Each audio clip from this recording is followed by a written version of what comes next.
Robert Courtney being released in home confinement really, really hurts. And again, like I said, you have the loss of someone, then you have, where they are telling you that now this person died and their drugs were diluted.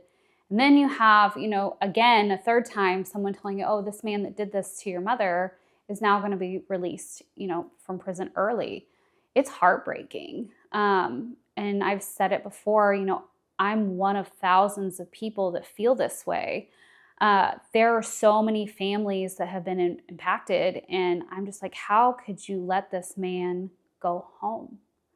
Especially when, none of these people that were his victims, some of them are never coming home. A lot of them never came home. So it's pretty awful. Yeah. What do you think of Robert Courtney as a person? I believe Robert Courtney is a sociopath. A person, I believe he's a murderer. And, I know that he was not charged with murder. And I always say, I feel like he picked the perfect crime. He picked people that were sick and people that, he took advantage of them while they were sick. And I feel like he would go in and look these people in the eyes. He would speak to them while they're getting an IV drip with diluted medication. You knew exactly what you were doing to these people, and you were looking them in their eyes like, you're a monster. So as a person who lives to forgive, I'm having a great difficulty in believing that he fits in the category of those who should receive the kind of forgiveness that I think being paroled would give. I mean, he becomes a free human being to do as he wishes. And those families thinking, well, my dad can't, and then we don't even know how many people have suffered or died.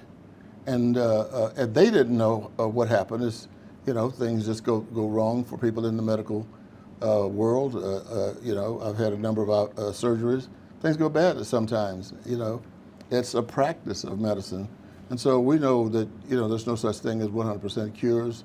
But we'd like to believe that the medicines we take that have gone through the proper vetting agencies is going to be, at best, non-injurious, whereas what many people received did irreversible physical damage to their somebodiness. Yeah. Do you think it's appropriate for him to get out under the First Steps Act? No, he should not be released on the First Step Act. I was one of the strong supporters of the First Step Act. In fact, most of us in Congress, Republican, Democratic, vegetarians, greedy people, I mean, everybody supported this except for a handful in the House and the Senate. But we wanted to try to deal with recidivism. We thought that, as the nation that imprisons more people than any other nation on the planet, that something is wrong here, and we've got to start looking at ways in which we can take people out of prison, give people a chance. This is the first step to trying to get people back in society.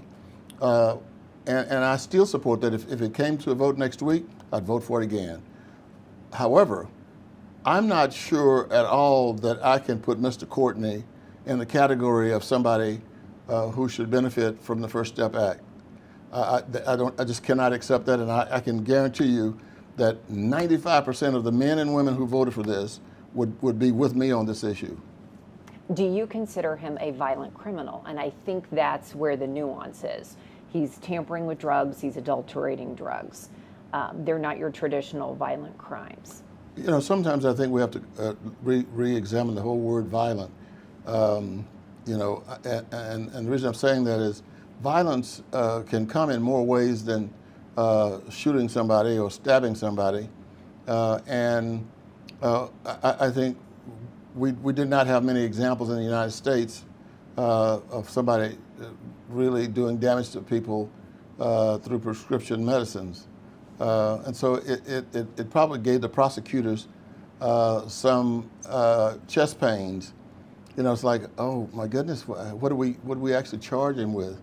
And I think the charges were in his favor. I'm not saying that the prosecutors were not tough on him; they were, but we just don't have this happening every day. In fact, I don't know of another crime like this. Certainly, not since those days that he came before the judges. I mean, it really is, to use the term bizarre, it is kind of a bizarre crime what he did. Do you consider him a murderer, and do you think murder charges would be appropriate for him? Well, see, I think the challenge right now is for us to really look at that because, you know, we are a nation of laws, and sometimes our laws just can't put in language separations. I mean, you know, what's violent?